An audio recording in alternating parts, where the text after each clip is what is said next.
চীনের সাথে মোকাবিলায় যুক্তরাষ্ট্রের কৌশলগত আগ্রহ থাকলেও ভারত ও বাংলাদেশ সম্পর্ক উন্নত করার জন্য ট্রাম্প প্রশাসন তেমন কোনো কার্যকর পদক্ষেপ কিন্তু নেয়নি। ছেঁকা খেয়ে বাঁকা হয়ে গেল নরেন্দ্র মোদী। এতদিন যে আশায় বুক বেঁধেছিল নরেন্দ্র মোদী, ট্রাম্প ক্ষমতা নেওয়ার পর আমেরিকা কি বাংলাদেশের উপরে নিষেধাজ্ঞা দেবে? রীতিমতো গার্মেন্টের নিষেধাজ্ঞা। অন্তত এইরকম চেষ্টা কিছু মানুষ করবে, এটা বলাই যায়। আর কিছু মানুষ বা যত মানুষ করবে তার চাইতে এটা সরকারের কাছে ও রাজনীতিতে গুরুত্ব পাচ্ছে না জাতীয়তাবাদী ছাত্রদল, ক্যাম্পাসগুলোতে গুরুত্ব পাচ্ছে না। ছাত্রদলের চাচ্চুরা হেডাউন দেখিয়ে বহিরাগত সন্ত্রাসীদের নিয়ে অনেক ক্যাম্পাসে ঢুকতে চায়, কিন্তু ক্যাম্পাসে চালিত রিক্সা নিয়ে মধ্যবিত্তের একটা অহেতুক করে নিয়ে আসে। এটা বন্ধ করে দিতে হবে, কারণ কি এটা বিপজ্জনক, এটা অ্যাক্সিডেন্ট করে। তাহলে বলেন বিপদ কমানোর জন্য কি করা যায়? আমাদের দেশে কি ক্রিয়েটিভ ইঞ্জিনিয়ারের অভাব আছে? কিছু হলেই বন্ধ করার চিন্তা মাথায় আসে কিভাবে? এত মানুষ এটা চালায়। আলেমরা মাঠে আলেমরা নামলে পশ্চিমারা এই করে ফেলবে, ওই করে ফেলবে। কি করে ফেলবে? পশ্চিমারা এই রক্ত দিয়ে তারপরে দেশ স্বাধীন করছে, তাদের এই স্বাধীনতা নাই, তারা এটা চাইতে পারে না। এখনো পর্যন্ত ভারতের দালাল প্রথম আলো ডেইলি স্টার তারা এইভাবে প্রকাশ্যে চলবে। তাদের এখানে এই আন্দালিত রহমান পার্থ এবার কি তাহলে চাপে পড়ে সহ্য করতে না পেরে ডক্টর মোহাম্মদ ইউনূস পদত্যাগ করবেন? আসসালামু আলাইকুম। শেখ হাসিনা আমলের সরকার পালিয়ে যাওয়ার পর বর্তমানে ক্ষমতা আছেন নোবেলজয়ী অন্তর্বর্তী সরকারের প্রধান উপদেষ্টা ডক্টর মোহাম্মদ ইউনূস। আর এই নোবেলজয়ী ডক্টর মোহাম্মদ ইউনূস ক্ষমতা থাকাকালীন আজকে সারা বাংলাদেশে যেসব চাঞ্চল্যের ঘটনা ঘটেছে তার মধ্যে থেকে আমি আপনাদেরকে এমন কিছু গুরুত্বপূর্ণ ভিডিও ফুটেজ দেখাবো যা দেখলে আপনারা সত্যি রীতিমতো অবাক হয়ে যাবেন। তাই বলছি সম্পূর্ণ ভিডিও জুড়ে আমার সাথে থাকবেন, তাহলে সবকিছু বুঝতে পারবেন ইনশাআল্লাহ। ভিডিওতে চলে যাবো তার আগে আপনাদের কাছে ছোট্ট একটা রিকোয়েস্ট, আপনি যদি আমার চ্যানেলের নতুন দর্শক হয়ে থাকেন তাহলে চ্যানেলটি সাবস্ক্রাইব করে পাশে থাকা বেল আইকনটা বাজিয়ে দিতে ভুলবেন না। আর যারা অলরেডি আমার চ্যানেলটি সাবস্ক্রাইব করেছেন তাদেরকে জানাই অসংখ্য ধন্যবাদ। তো চলুন আজকে সেই কাঙ্ক্ষিত ভিডিও ফুটেজগুলো আমরা প্রমাণ সহকারে ধারাবাহিকভাবে দেখে আসি। চীনের সাথে মোকাবিলায় যুক্তরাষ্ট্রের কৌশলগত আগ্রহ থাকলেও ভারত ও বাংলাদেশ সম্পর্ক উন্নত করার জন্য ট্রাম্প প্রশাসন তেমন কোনো কার্যকর পদক্ষেপ কিন্তু নেয়নি। ছেঁকা খেয়ে বাঁকা হয়ে গেল নরেন্দ্র মোদী। এতদিন যে আশায় বুক বেঁধেছিল নরেন্দ্র মোদী এবং শেখ হাসিনা, হঠাৎ করেই যেন সবকিছু বদলে গেল। ডোনাল্ড ট্রাম্পের জয় নিয়ে লাফালাফি করা পশ্চিমবাংলার মিডিয়ার মুখে হতাশার ছাপ। ডোনাল্ড ট্রাম্প ক্ষমতায় বসার আগেই পরাজয় মেনে নিল ষড়যন্ত্রকারীরা। ভারতের সাথে যোগ দিয়ে বাংলাদেশের ছাত্র জনতার সরকারকে উৎখাত করবে না ডোনাল্ড ট্রাম্প, এমনটাই দাবি করছে পশ্চিমবাংলার মিডিয়া। এতদিন ডোনাল্ড ট্রাম্পের সাহায্য নিয়ে ডক্টর মোহাম্মদ ইউনূসকে উৎখাত করার যে স্বপ্ন বুনেছিল ভারত, সেই স্বপ্ন দুঃস্বপ্নে পরিণত হয়েছে। হঠাৎ কেন পশ্চিমবাংলার দাদাদের মুখে একরাশ হতাশার ছাপ? ডোনাল্ড ট্রাম্প কিভাবে নরেন্দ্র মোদীকে ছেঁকা দিল, বিস্তারিত থাকছে বিডি টিউবের আজকের এই ভিডিওতে। ক্রমশ ফিকে হচ্ছে ভারত বাংলাদেশের সম্পর্ক। এদিকে আমেরিকায় ডোনাল্ড ট্রাম্পের প্রত্যাবর্তন ভারত যুক্তরাষ্ট্রের সম্পর্কের নতুন সেতুবন্ধন। এদিকে ক্রমশ ফিকে হচ্ছে ভারত বাংলাদেশ সম্পর্ক। ভারত ও বাংলাদেশ দক্ষিণ এশিয়ার দুই গুরুত্বপূর্ণ প্রতিবেশী রাষ্ট্র, যে দুই দেশের সম্পর্ক ঐতিহাসিক, সাংস্কৃতিক এবং ভৌগোলিকভাবে গভীরভাবে জড়িত। মুক্তিযুদ্ধের সময় ভারতের সহায়তা এবং পরবর্তী সময়ে বিভিন্ন চুক্তি ও সহযোগিতার মাধ্যমে সম্পর্কের ভিত্তি মজবুত হয়েছিল, কিন্তু সাম্প্রতিক সময়ে এই সম্পর্ক ক্রমশ ফিকে হয়ে যাচ্ছে, যা দুই দেশের কূটনৈতিক এবং আঞ্চলিক স্থিতিশীলতার জন্য উদ্বেগজনক। ভারত বাংলাদেশ সম্পর্ক একসময় ঘনিষ্ঠ বন্ধুত্বের দৃষ্টান্ত স্থাপন করেছিল, কিন্তু সাম্প্রতিক সমস্যাগুলো এই সম্পর্ককে জটিলতার মধ্যে ফেলে দিয়েছে। রাজনৈতিক সদিচ্ছা, আন্তরিক কূটনৈতিক উদ্যোগ এবং পারস্পরিক সহযোগিতার মাধ্যমে এই ফিকে সম্পর্ককে নতুন করে প্রাণবন্ত করা সম্ভব। দুই দেশের ভবিষ্যৎ সম্পর্ক শুধুমাত্র কূটনৈতিক আলোচনার মধ্যে দিয়েই স্থিতিশীল এবং ইতিবাচক পথে অগ্রসর হতে পারে বলেই অভিমত বিশেষজ্ঞদের। এই অবস্থায় ট্রাম্প প্রশাসন ভারত বাংলাদেশ সম্পর্ক উন্নয়নে কি সক্ষম হবে? ডোনাল্ড ট্রাম্পের নেতৃত্বে মার্কিন যুক্তরাষ্ট্রের বৈদেশিক নীতি ছিল মূলত আমেরিকা ফার্স্ট নীতির উপর ভিত্তি করে। এই নীতি আন্তর্জাতিক সম্পর্কের ক্ষেত্রে সহযোগিতার পরিবর্তে প্রতিযোগিতাকে গুরুত্ব দিয়েছে। এমন পরিস্থিতিতে ভারত বাংলাদেশ সম্পর্ক উন্নয়নে ট্রাম্প প্রশাসনের ভূমিকা নিয়ে প্রশ্ন ওঠে।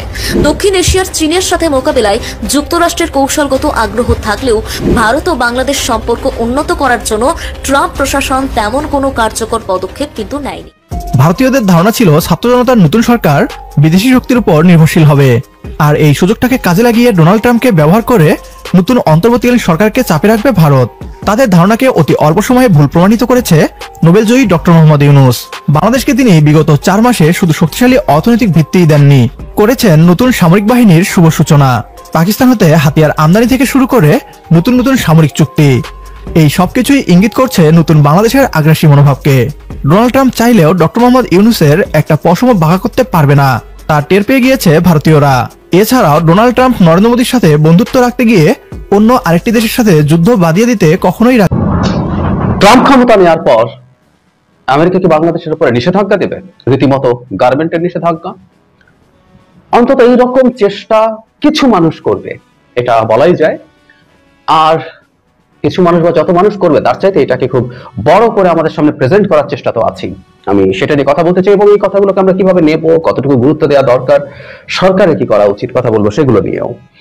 আমরা খেয়াল করেছি বাংলাদেশের কোনো মিডিয়া এই নিউজটা পাবলিশ করেছে এবং এই নিউজটার সোর্স হচ্ছে ইন্ডিয়ার পিটিআই। আমি আগে বাংলাদেশের একটা পত্রিকা থেকে, বাংলা পত্রিকা থেকে পড়তে চাই, তারপর আসলে তিনি আরো কিছু বেশি কথা বলেছেন, সেটা আমি ভারতীয় একটা জায়গা থেকেও পড়বো। বাংলাদেশের যুগান্তর থেকে আমি পড়ছি এভাবে: যুক্তরাষ্ট্রের প্রেসিডেন্ট ডোনাল্ড ট্রাম্প ও দেশটির কংগ্রেসের মাধ্যমে বাংলাদেশের বিরুদ্ধে নিষেধাজ্ঞা আরোপের চেষ্টা চালানো হবে বলে জানিয়েছেন এক ভারতীয় আমেরিকান নেতা। আগামী বছর ডোনাল্ড ট্রাম্প ক্ষমতা নেওয়ার পরই তিনি এই কাজ শুরু করবেন বলে জানিয়েছেন। ওনার নাম হচ্ছে ডাক্তার ভারত বারৈ। তিনি বলছেন, পিটিআই কে বলছেন, নির্বাচনের আগে বাংলাদেশের সংখ্যালঘুদের ওপর নির্যাতনের অভিযোগে ট্রাম্প যে পোস্ট দিয়েছিলেন সেটা তাদের উদ্বুদ্ধ করেছে, আর এই বিষয়টি কাজে লাগিয়ে বাংলাদেশের উপর নিষেধাজ্ঞা দিতে তারা ট্রাম্পকে উদ্বুদ্ধ করার চেষ্টা করবেন। তিনি বলেন, বাংলাদেশের হিন্দু ও তাদের মন্দিরে হামলার ব্যাপারে ট্রাম্প সাহসী বিবৃতি দিয়েছেন। তিনি একজন সাহসী ব্যক্তি। যদি পরিস্থিতির উন্নতি না হয় তাহলে তিনি বাংলাদেশের বিরুদ্ধে অর্থনৈতিক নিষেধাজ্ঞার কথা চিন্তা করতে পারেন।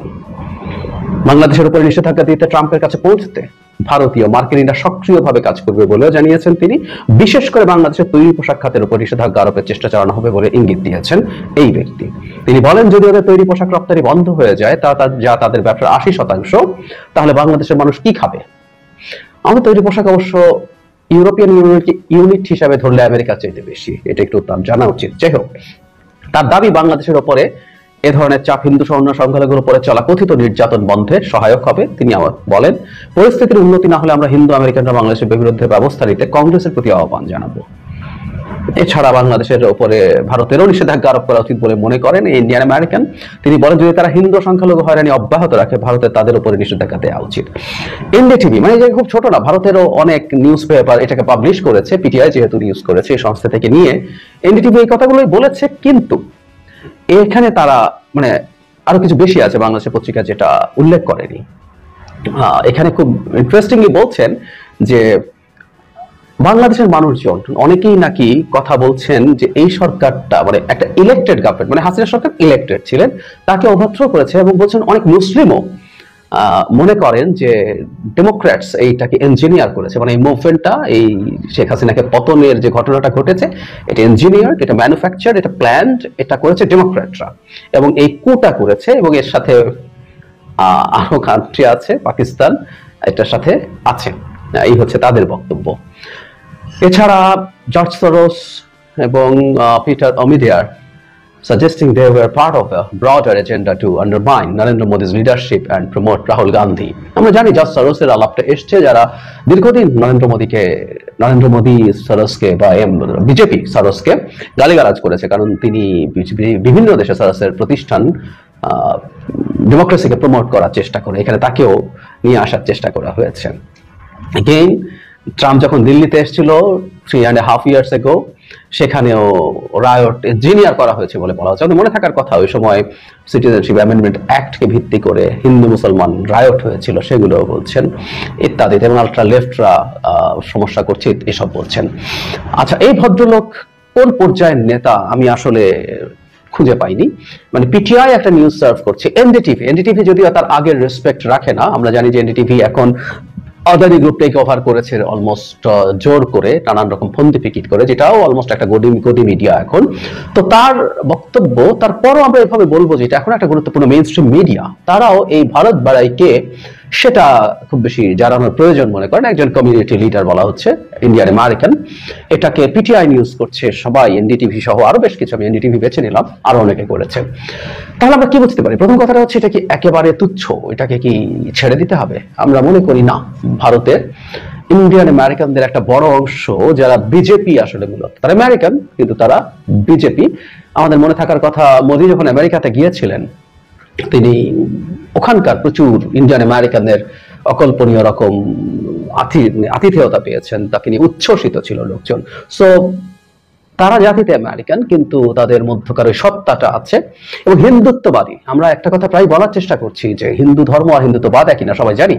যেমন ইহুদি ধর্ম আর জায়নিজম একই না, ঠিক সেরকম ভাবেই সো হিন্দুত্ববাদীও প্রচুর মানুষ আছেন, তারা এই চেষ্টা করছেন এবং একটা আশা দেখছেন। এবং যৌক্তিকভাবে আমরা যদি চিন্তা করি, ট্রাম্পকে লবিং করিয়ে হোক আর যেভাবেই হোক, যে এক্স হ্যান্ডলে তিনি যেটা স্ট্যাটাস শেয়ার করেছেন বাংলাদেশের তথাকথিত হিন্দু নির্যাতন নিয়ে, সেটা যদি করানো যায় সেটা তাদেরকে এনকারেজ করার কথা। এবং কোন রকম কোনো সন্দেহের কিছু নেই, এই গ্রুপগুলো আওয়ামী লীগের ফান্ডিং এ পড়বেন। আওয়ামী লীগ লবিস্ট ফার্ম ভাড়া করেছে। আমরা ট্রাম্পের স্ট্যাটাস নিয়ে যখন কথা বলেছি তখন দেখিয়েছি যে এই স্ট্যাটাসের সাথে আমরা লিঙ্ক খুঁজে পাবো যে recently Sajeeb Wazed Joy American lobbyist farm যেগুলো ভাড়া করেছে তার মধ্যে একটা ট্রাম্পের সাথে, ডেমোক্রেট পার্টিতে বটে, ট্রাম্পের সাথে সরাসরি কানেক্টেড। সুতরাং এই ধরনের ইন্ডিয়ান আমেরিকান আছেন যারা লবিস্ট ফার্ম তো আছেই, সবার সাথে আওয়ামী লীগ পয়সা খরচ করতে পারে এবং সেই খরচ করার মাধ্যমে তারা নানা রকম চাপ তৈরি করার চেষ্টা করতেই পারে। আর ভারত তো আসলে এগুলো ফ্যাসিলিটেট করার জন্য বসেই আছে।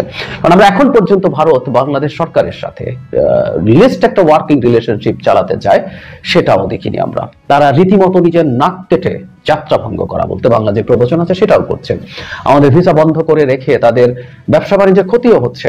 বিবিসি বাংলা কয়েকদিন আগে একটা রিপোর্ট করে দেখিয়েছে কলকাতার বাংলাদেশিদেরকে ভিত্তি করে প্রচুর দোকানের ব্যবসা হয়, হোটেলের ব্যবসা হয়, এগুলো সব চরম সংকটে পড়েছে। হসপিটাল, ক্লিনিক, নার্সিং হোম সবগুলো বিপদে পড়েছে, কিন্তু ভিসা দেওয়া হচ্ছে না। যদিও বলা হচ্ছে যে জরুরি চিকিৎসা ভিসা দেওয়া হচ্ছে, আসলে সেটাও হচ্ছে না। তো সবকিছু মিলে এটা খুব স্পষ্ট যে তারা চাইছেন এই সরকারের উপরে চাপ ক্রমাগত রাখবেন। সুতরাং ভবিষ্যতে তারা আমেরিকান এই ধরনের পদক্ষেপ নেওয়ার জন্য চেষ্টা করবেন না।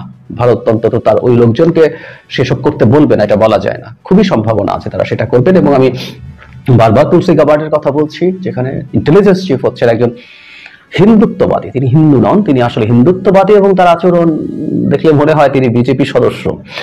তো সবকিছু যদি মেলাই আমরা একটা সংকটের জায়গা আছে। আবার একই সাথে আমরা এভাবেও বলতে চাই যে ভারতের মিডিয়া, আমরা খুবই খেলো মিডিয়াগুলোর কথা বলছি না, যেগুলো মোটা দাগে মিডিয়া হিসেবে স্বীকৃত, তারাও এগুলোকে প্রমোট করছে, তারা আমাদের সামনে আনতে চাইছে, তারা দেখাতে চাইছে যে এগুলোর খুব সহসাই এগুলো নিয়ে পদক্ষেপ হবে এবং এগুলো নিয়ে পদক্ষেপ হওয়ার এক ধরনের জনমত তারা তৈরি করতে চাইছে।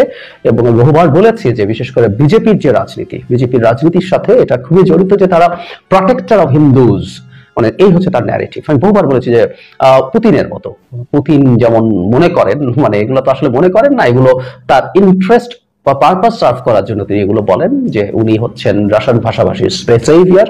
বিজেপি ও মোদি অন্তত সাউথ এশিয়াতে এই ধরনের কথা বলেছেন। তাদের যে নাগরিকত্ব আইন আছে তাতে আপনি জাস্ট হিন্দু হলেই যে কোনো দেশ থেকে ভারতে গিয়ে আপনি নাগরিকত্ব চাইতে পারেন। সুতরাং এই যে তার একটা রাজনীতি এবং হিন্দুত্ববাদী রাজনীতির কারণেই বাংলাদেশের হিন্দুদের জন্য অনেক কিছু করা হচ্ছে, এই ইমেজটা জনাব মোদি তৈরি করতে চাইছেন।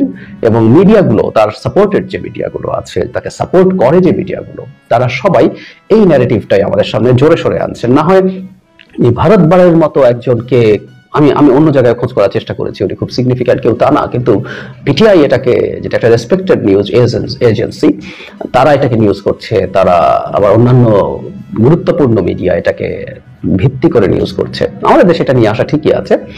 সো বুঝতে হবে যে এই প্রোপাগান্ডা এবং তাদের এই চর্চা, এই চেষ্টা, এগুলো কমছে না, এগুলো সাস্টেইনড আছে, এগুলো কমার কোনো লক্ষণ নাই। যদি না বেড়ে থাকে, এটা বাড়ার অসমূহ সম্ভাবনা আমরা সামনের দিনগুলোতে দেখব। আমি আগেও একটা কথা বলেছি, আমি এখনো আবার বলতে চাই, আমি আমাদের হিন্দু ভাই বোনদের প্রতি বলছি, সাম্প্রতিক সময় তারা তাদের নানান দাবি দাওয়া নিয়ে কথা বলছেন, তারা বলবেন, তারা এই রাষ্ট্রের নাগরিক হিসাবে বলবেন, কিন্তু আমি দেখতে পছন্দ করবো যেটা কৌশলগতভাবে ভালো হবে। ভারতের এই ধরনের এক্সাজারেটেড মন্তব্য, ডিসইনফরমেশন, অনেক ক্ষেত্রে তারা সেটা করছেন, সবসময় না হলে অনেক ক্ষেত্রেই করছেন, সেই জিনিসগুলো তাদের দিক থেকে প্রতিবাদ হওয়া দরকার। আমি না হয় বাংলাদেশে এই ইস্যুকে কেন্দ্র করে ভারত যা করছে, যেভাবে করছে, এটা আমাদের সোসাইটিতে একটা অস্থিরতা ট্রিগার করার খুবই সম্ভাবনা আছে। একই সাথে আমাদের সরকারকে তো সতর্ক থাকতে হবেই, তাদের জায়গা থেকে এই জিনিসগুলো খুব মিটিকুলাসলি ফলো করা দরকার, এগুলোর জবাব তৈরি করা দরকার, পাল্টা বয়ান তৈরি করা দরকার, কমিউনিকেট করা দরকার। আমি শুধু সরকার বা সরকারি পর্যায়ে না, আমি ভারত সম্পর্কেও বলেছি যে ভারতেও যেই সিভিল সোসাইটি আছে, ভারতের অন্যান্য পলিটিক্যাল পার্টিস আছে, তাদের সাথে চালিত রিক্সা নিয়ে মধ্যবিত্তের একটা অহেতুক করে নিয়ে আসে। এটা বন্ধ করে দিতে হবে, কারণ কি এটা বিপজ্জনক, এটা অ্যাক্সিডেন্ট করে। তাহলে বলেন বিপদ কমানোর জন্য কি করা যায়? আমাদের দেশে কি ক্রিয়েটিভ ইঞ্জিনিয়ারের অভাব আছে? কিছু হলেই বন্ধ করার চিন্তা মাথায় আসে কিভাবে? এত মানুষ এটা চালায়, তাদের পেট চলে, তাদের পরিবার আছে, তারা খাবে কি, তারা কি করবে? আমরা একটা অদ্ভুত দেশ তৈরি করছি রে ভাই। হকার উচ্ছেদ করো, বস্তি উচ্ছেদ করো, ব্যাটারি চালিত রিক্সা উচ্ছেদ করো, যেখানে গরিব সেখানে জুলুম। বাংলাদেশের দুর্ঘটনা কিসে হয় বেশি, সবচেয়ে বেশি? জানেন, জানা আছে 2023 সালে সবচেয়ে বেশি দুর্ঘটনা হয় সড়কে মোটরসাইকেল দুর্ঘটনা। 2031টা মোটরসাইকেল তো কন্ট্রোল বেশি।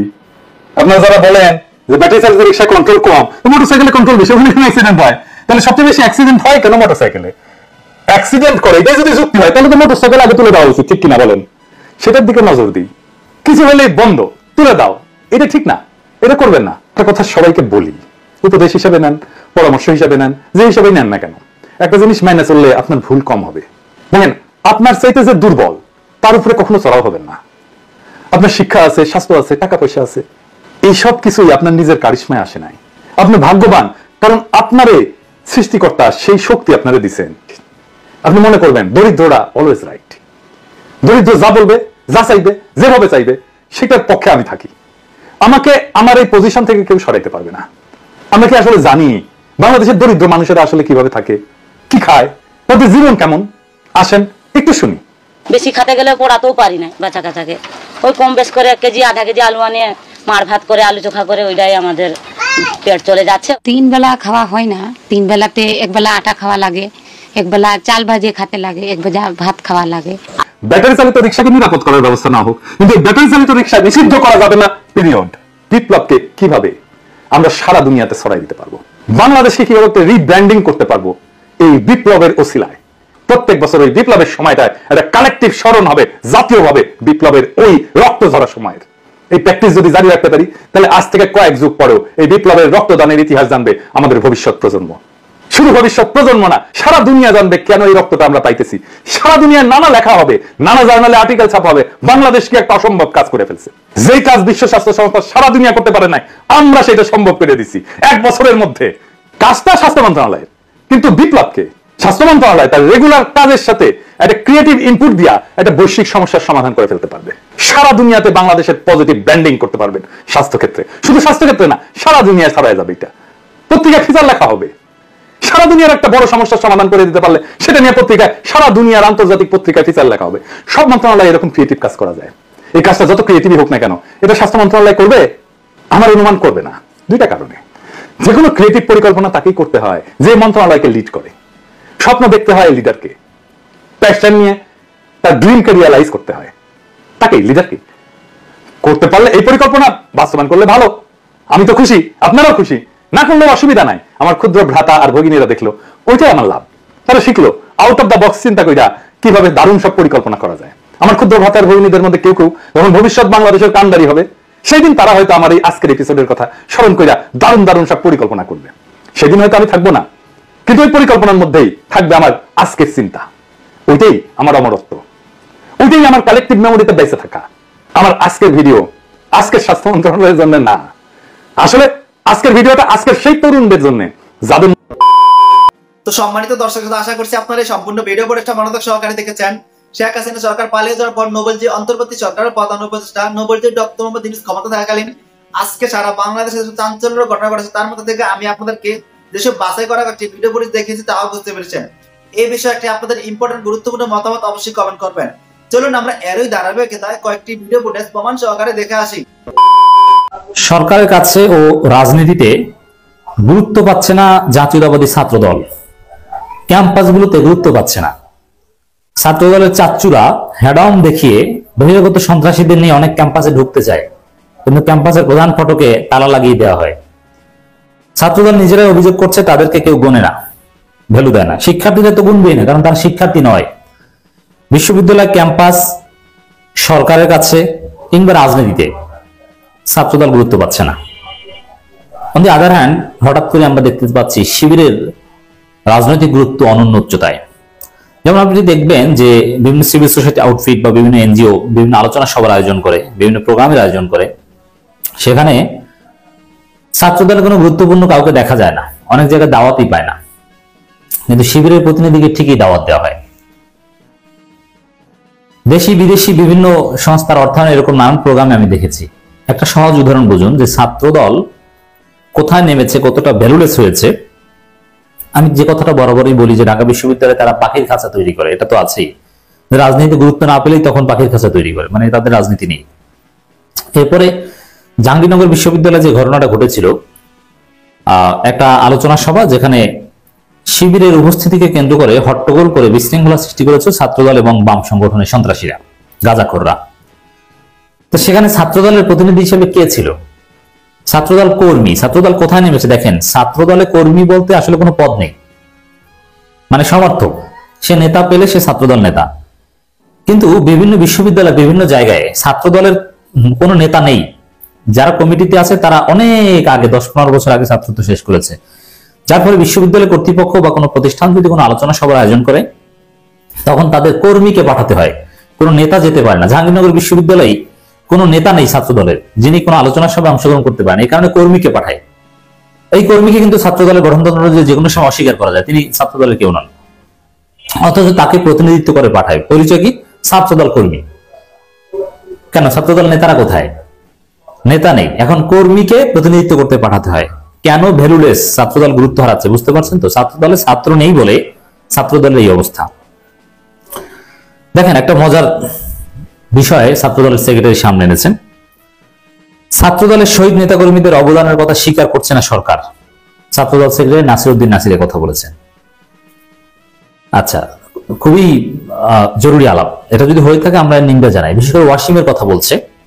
ওয়াসিম চট্টগ্রামের ছাত্রদল নেতা, প্রথম দিকে শহীদ হয়েছেন, অথচ তার কথা নাকি সরকার বলছে না। পাঠ্যপুস্তক সহ বিভিন্ন জায়গায় আবু সাইদ মুগ্ধর নাম বললেও ওয়াসিমের কথা বলছে না। এতে ছাত্রদল বিএনপি ক্ষুব্ধ প্রতিক্রিয়া জানাচ্ছে। বিষয়টা আসলে সঠিক কিনা?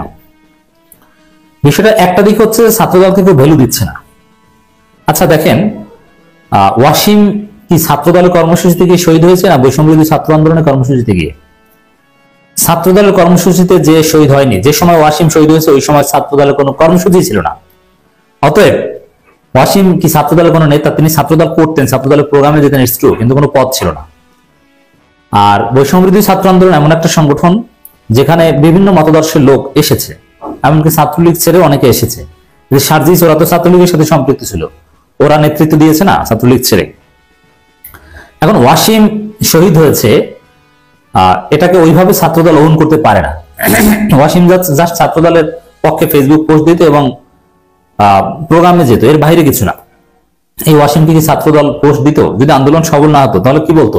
যে তুই তো বৈষম্যবিরোধী ছাত্র আন্দোলন, তুই ছাত্রদলে এসেছো কেন?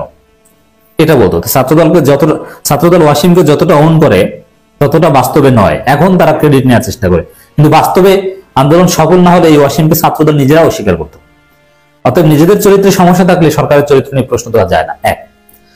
এরপর আসেন, দেখেন ছাত্রদল বলছে ওয়াসিমকে ভ্যালু দিচ্ছে না সরকার, ওয়াসিমের অবদানের কথা স্বীকার করছে না, ছাত্রদলের শহীদদের কথা বলছে না। আচ্ছা, ছাত্রদল ওয়াসিমের কথা বলছে, কিন্তু ওই একই দিন ওয়াসিমের সাথে শান্ত শিবির কর্মী চট্টগ্রামে শহীদ হয়েছেন, বাড়ি বরিশালে। সে শান্তর কথা কি ছাত্রদল বা বিএনপি বলছে? বলছে না। এর মানে তারা নিজেরাই আছে শুধু তাদের দলেরটা নিয়ে, অন্য দলেরটা তারা স্বীকার করে না। শিবিরের কারা শহীদ কি তাদের যদি স্বীকৃতি না দেওয়া হয়, তাদের গুরুত্ব না দেয়, তাহলে ছাত্রদল কি তাদের কথা বলবে? বলবে না। এর মানে ছাত্রদল নিজেরা যেরকম দলবাস, যে নিজেদের বাইরে অন্য কাউকে স্বীকৃতি দেয় না, তারা সরকারকে এখন সেইভাবে মূল্যায়ন করছে, কিন্তু বাস্তবে সেভাবে না। কেন না? দেখেন, কিছু কিছু মৃত্যু জনগণকে আলোড়িত করেছে কিংবা স্পেশাল ডাইমেনশন ক্রিয়েট করেছে, কিন্তু প্রত্যেকটা শহীদদের মৃত্যুই আমাদের কাছে অনুপ্রেরণা সমান। কিন্তু মিডিয়া হাইপ বা যে কারণেই হোক না কেন, মৃত্যুর ধরন এগুলোর মাধ্যমে আবু সাইদ মুগ্ধ এটা একটা স্পেশালিটি পেয়েছে। মানুষের মুখে মুখে বা স্লোগানেও মিলে আবু সাইদ মুগ্ধ, এটা কোইন্সিডেন্টলি বিষয়টা সামনে এসেছে, যার ফলে আবু সাইদ মুগ্ধের নাম বিশেষভাবে এসেছে এবং বই পুস্তকে এসেছে। এখানে উদ্দেশ্যমূলকভাবে ওয়াসিমের নাম বাদ দেওয়া হয়নি। আর ওই দিন ওয়াসিমের সাথে বা ওয়াসিম যেদিন শহীদ হয়েছে ওই দিন তো শান্ত শহীদ হয়েছে, ওই তার নামও তো স্পেশালি আসেনি, এবং শান্ত শিবির করে তার নাম তো ওয়াসিমের চাইতে আরো কম আসছে। ওই শান্তর লোকজন তো এটা নিয়ে আক্ষেপ করছে না যে আমাদের শান্তর নাম কেন আসছে না, অথচ আবু সাইদ, শান্ত, ওয়াসিম একই দিনে শহীদ হলো। তো এটাই দর্শক, যে ছাত্রদল তারা একটা হীনমন্যতায় ভুগছে, তারা মনে করছে যে তাদেরকে সরকার ভ্যালু দিচ্ছে না, গুরুত্ব দিচ্ছে না, রাজনীতি তাদের ভ্যালু নেই। কিন্তু আসলে বিষয়টা এরকম নয়। শহীদদের মূল্যায়ন সব ক্ষেত্রে সমানভাবে হচ্ছে। তবে হ্যাঁ, বিষয়টা হচ্ছে ছাত্রদলের নেতাকর্মীদের যে অপকর্ম, এবং তারা ছাত্র নয়, তারা সাধারণ শিক্ষার্থীদের হলের সিটে উঠতে বাধা দেয়, মেধার ভিত্তিতে সিট বন্টন মানে না, অমুক তমুক, এইসব অপরাজনীতির কারণে ক্যাম্পাসগুলোতে অনেক জায়গায় তাদের ঢুকতে দেওয়া হয় না, কিংবা তালা মেরে দেওয়া হয় যে বহিরাগত সন্ত্রাসীরা এসেছে, এদের ঢুকতে দেওয়া হবে না। যেরকম চট্টগ্রাম পলিটেকনিক ইনস্টিটিউটে আমরা দেখেছি। এখন বহিরাগত সন্ত্রাসীরা ছাত্রদলের নাম দিয়ে অস্ত্র নিয়ে আসলে, গায়ের জোরে হল দাবি করলে, সিট দাবি করলে, এখন প্রশাসন যদি ভ্যালু না দেয় আর সেটাকে বলবেন যে আমাকে ভ্যালু দিচ্ছে না, আমাকে গুরুত্ব দিচ্ছে, এটা তো হয় না। ছাত্রদলের ক্রাইসিস এই জায়গায়। আর নাসির সাহেব যা অভিযোগ করছেন এটা কাল্পনিক। জুলাই আগস্টে ছাত্রদলের যেসব নেতাকর্মী শহীদ হয়েছেন তাদের অবদানকে অন্তর্বর্তী সরকার বিন্দুমাত্র স্বীকার করছে না বলে অভিযোগ করেছেন ছাত্রদলের সাধারণ সম্পাদক নাসির উদ্দিন নাসির। প্রচন্ড হীনমন্যতায় ভুগছেন। কেন? ছাত্রদলের সাথে কি সরকারের কোনো শত্রুতা আছে? নেই। ছাত্রদল আকাম করে বলে বিভিন্ন জায়গায় ধরা পড়ে, এখন তারা মনে করছে তাদের গুরুত্ব দিচ্ছে। যেসব শিক্ষক সরাসরি ব্রহ্মপুত্রের মিছিলে অংশ নিয়েছে তাদের বড় বড় বিশ্ববিদ্যালয়ের উপাচার্যের দায়িত্ব দেওয়া হয়নি বলে অভিযোগ করেন তিনি। দেওয়া হয়েছে, আন্দোলনের পক্ষের লোকজনকে দেওয়া হয়েছে। এখন একেবারে সাবেক ছাত্রদল নেতাকে দিতে হবে, এটা আপনি কেন মনে করছেন?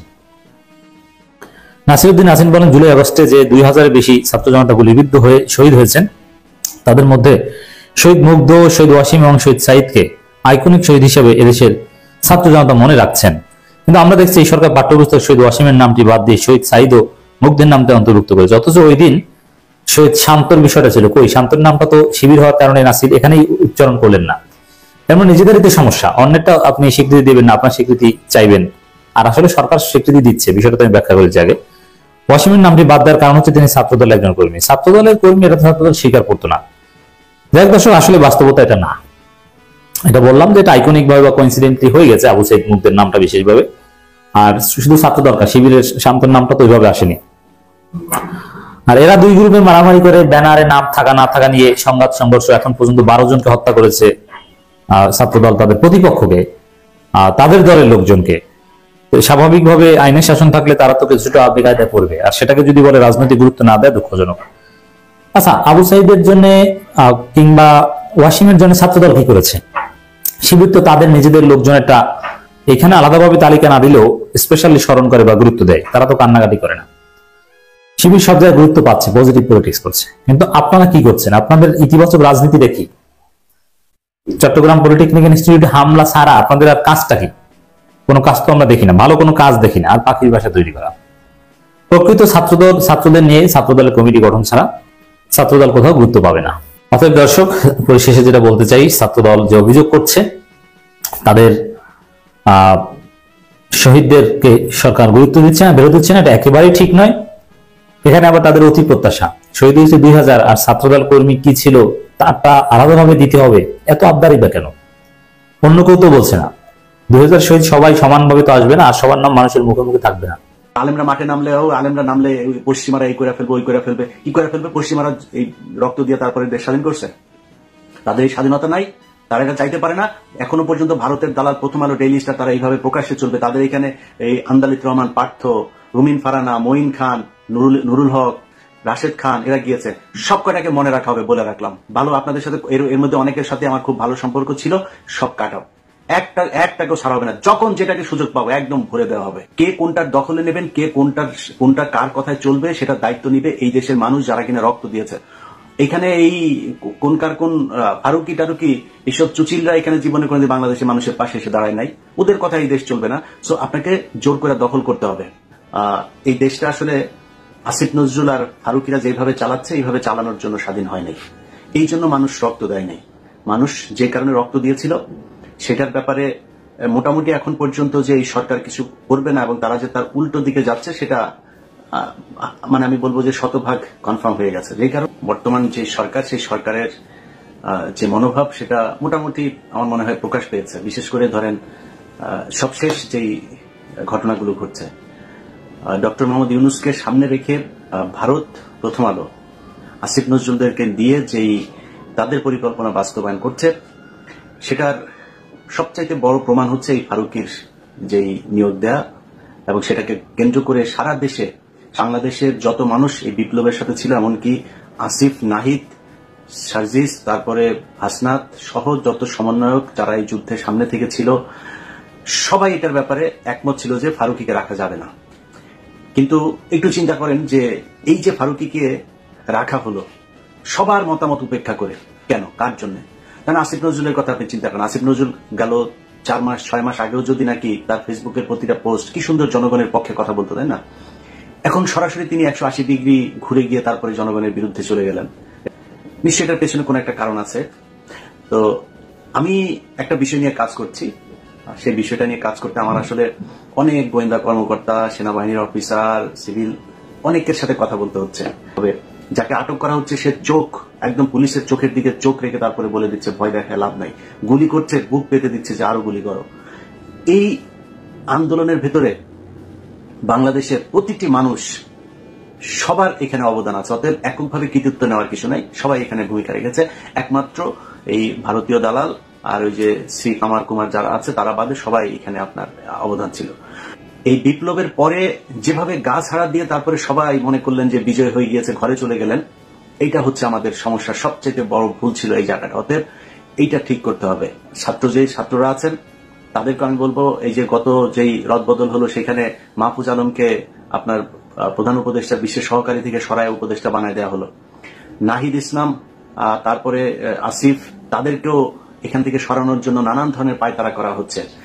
বিশেষ কিছু সিদ্ধান্ত নেওয়ার ক্ষেত্রে আসিফ এবং নাহিদ তাদেরকে জানানোই হচ্ছে না। তো এগুলো খুবই অ্যালার্মিং, যে কারণে আমি মনে করি আসিফ, নাহিদ, সার্জিস, হাসনাত সহ যারা যারা এখানে সমন্বয়ক ছিলেন, আন্দোলনে ছিলেন, যেসব রাজনৈতিক, আমি এখানে বিএনপি জামাতকে ছোট করে দেখার কোনো সুযোগ নাই। বিএনপি জামাতের অসংখ্য মানুষ এখানে আপনার এই যুদ্ধে অংশ নিয়েছিল এবং তাদের এই শহীদদের ভেতরে বেশিরভাগই বিএনপি এবং জামাতের লোকজন। তো এই যে মানুষগুলোর সবার অবদান, আমি মনে করি এই বিজয়টা তাদের কারণে এসছে। বিজয়টা এই এখন যারা এই যে উপদেষ্টা মন্ডলীতে আছেন এদের আসলে এই দেশের একমাত্র ডক্টর মোহাম্মদ ইউনূস, ওইদিকে আদিলুর রহমান, আসিফ নজরুল, তার তো কিছু ভূমিকা অবশ্যই ছিল, এখনকার যে ভূমিকা সেটা নিয়ে তো প্রশ্ন আমরা তুলবই। কিন্তু এই মানুষগুলোর কিছুটা আমরা চিনতাম যে এরা আসলে সরকারের বিরুদ্ধে কথা বলছে, ভেতরে কার কি সেটা আমরা জানি না, কিন্তু কথা বলছে অন্তত। এই মানুষগুলোর বাইরে উপদেষ্টাদের নাম আমি আমার মতো একজন, মানে এত রাজনীতি নিয়ে আমি বিশ্লেষণ করি, এত এই সোশ্যাল মিডিয়াতে কি হয়, কোথায় কি হচ্ছে, সরকারের এত কিছু নিয়ে আমি আলোচনা করি, আমি নিজে জানি না। বিশ্বাস করেন, আপনি হয়তো মনে করবেন যে আমি ফান করছি, আমি সবগুলো উপদেষ্টার নাম জানি না। তো এটার কারণ হচ্ছে এদের এই দেশে এদের কোনো অবদান নাই। তো তাদের কাছে আপনি দেশ তুলে দিবেন, এত রক্ত দিয়েছেন এদের জন্য। একজন আছে, সে নিজেকে বলে যে তাকে নাকি তারেক রহমান নাকি তাকে পাঠিয়েছে। তো আমি কথাটা সরাসরি বলছি যাতে তারেক রহমান এবং বিএনপি তার ব্যাপারে ব্যবস্থা নিতে পারে। ওয়াহিদুজ্জামান RTV-তে তাকে সে বসেছে, দখল নিয়ে 5 লাখ টাকা বেতন নিচ্ছে মালয়েশিয়াতে বসে। আবার দেশে কয়েকজন, আমার সাথে 2-3 জন টেলিভিশন পত্রিকা মালিকের সাথে কথা হয়েছে, তাদেরকে সে থ্রেট করছে। তাদেরকে নাকি তারেক রহমান নাকি তাকে বলেছে যে ওইগুলো দখল করতে। এখন দখল করবে না যদি নাকি ওরা কিছু টাকা পয়সা দেয়। কারো কাছে 2 কোটি, 3 কোটি, 5 কোটি করে টাকা যাচ্ছে। এই ওয়াহিদুজ্জামান অ্যাপোলো, সে RTV দখল নিয়েছে, কোনো সমস্যা নেই। তারেক রহমানের নাম ভাঙায় নিলেন, আমাদের কোনো সমস্যা নেই। আপনি তো আওয়ামী লীগের দালালি করেন এতদিন, কিন্তু যাওয়ার পরে সে আওয়ামী লীগের পোলাপানকে ওইখানে বসায় তারপরে বিএনপির পোলাপানকে ওইখান থেকে বার করে দিচ্ছে, আওয়ামী বিরোধী লোকজন ওইখান থেকে বের করে দিচ্ছে। এই হচ্ছে এই অ্যাপোলোদের চরিত্র। আরেকজন আছে, সে কিনা আপনার হায়দার টাইদার তাদেরকে বসায় রেখেছে। ডিবিসিতে এখনো পর্যন্ত এক পাল রয়েছে। তো এই যে সরানো হচ্ছে না, আমরা কিন্তু এক এক করে সবগুলো ধরবো। তখন হাত পা ধরে চাপাচাপি করলে লাভ হবে না। একজনের কোনো রিকোয়েস্ট, যে রিকোয়েস্ট করে সেটা খালেদা জিয়া করুক, তারেক রহমান করুক, যে মনে চায় করুক, কারো রিকোয়েস্ট কিন্তু শুনবো না। ভালোই এখনো সময় দিচ্ছি। অশোক চৌধুরীর মতো ধরার আগে সুন্দর করে এগুলোরে সরান। আপনাদের কাছে আমাদের কোনো চাওয়া নেই। আপনি বিএনপি করেন, জামাত করেন, আমি 2 দলই করি। আমার বিএনপি জামাত নিয়ে কোনো সমস্যা নাই। কিন্তু আওয়ামী লীগের যে দালালরা এতদিন ছিল, যারা শেখ হাসিনার সব লুটপাট, খুন, গুম এগুলোর বৈধতা দিয়েছে, সেটা বিচার করতে হবে এবং তাদেরকে ওইখান থেকে সরাইতে তো হবেই।